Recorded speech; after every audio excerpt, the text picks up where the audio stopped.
এটা হচ্ছে হুন্ডার original master cylinder kit, বা যাকে আমরা মাস্টার সিলিন্ডারের বকেট বলে থাকি। দেখি আমরা এটা কেটে ভিতরে কি কি আছে।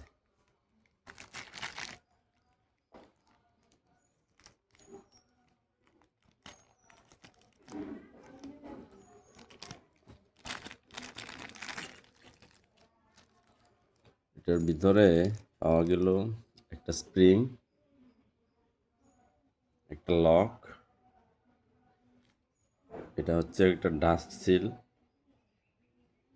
যেটা লিভারের মাথার মধ্যে লাগানো থাকে যাতে লিভারের প্রান্ত দিয়ে কোনো ময়লা বা ডাস্ট ভিতরে ঢুকতে না পারে। এখন আছে আসল জিনিস দুটো। এইটা হচ্ছে মূলত এটা একটা স্টিলের দণ্ড, যেটা আসলে লিভারের প্রেসারে পাম্প ক্রিয়েট করে, এবং এটার মাথার মধ্যে লাগানো থাকে দুইটা রাবারের কিট। এই রাবারের কিট দুটোই হচ্ছে আসল জিনিস।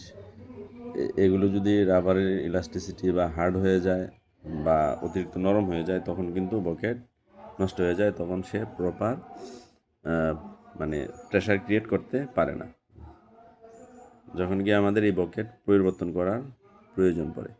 এখন মূল বিষয়টা হচ্ছে, এটা হচ্ছে হোন্ডার অরিজিনাল মাস্টার সিলিন্ডার কিট বা বকেট। আর আফটার মার্কেট যেগুলো পাওয়া যায়, এটার সাথে একটা পার্থক্য আছে। পার্থক্যটা হচ্ছে এই যে যে দণ্ডটা, এটার সাথে এই রাবার কিটগুলো অরিজিনালটার সাথে এভাবে আলাদা আসে, পরবর্তীতে লাগিয়ে নিতে হয়। আর আফটার মার্কেট যেগুলো পাওয়া যায়, সেগুলোতে এই রাবারগুলো এটার সাথে আগে থেকেই ফিট করা থাকে। এখন এই রাবারগুলো এই দণ্ডের সাথে ফিট করার সময় খুবই সতর্ক থাকতে হবে, যাতে কোনো অবস্থাতেই রাবারগুলো ক্ষতিগ্রস্ত না হয়, স্ক্র্যাচ না পড়ে।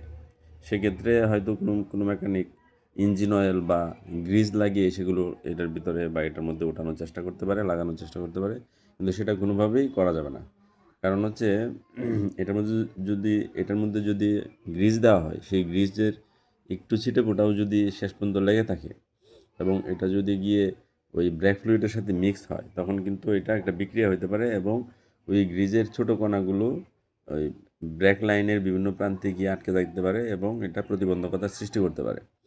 ইঞ্জিন অয়েল বা কোনো ধরনের অয়েল ব্রেক ফ্লুইডের সাথে মেশানো যাবে না। এটা এখানে ওঠানোর ক্ষেত্রে আমরা ব্রেক ফ্লুইড ব্যবহার করতে পারি পিচ্ছিল করার জন্য। কোনো অবস্থাতেই গ্রিজ বা ইঞ্জিন অয়েল বা কোনো ধরনের অয়েল ব্যবহার করা যাবে না, এটা একদম স্ট্রিক্টলি নিষিদ্ধ।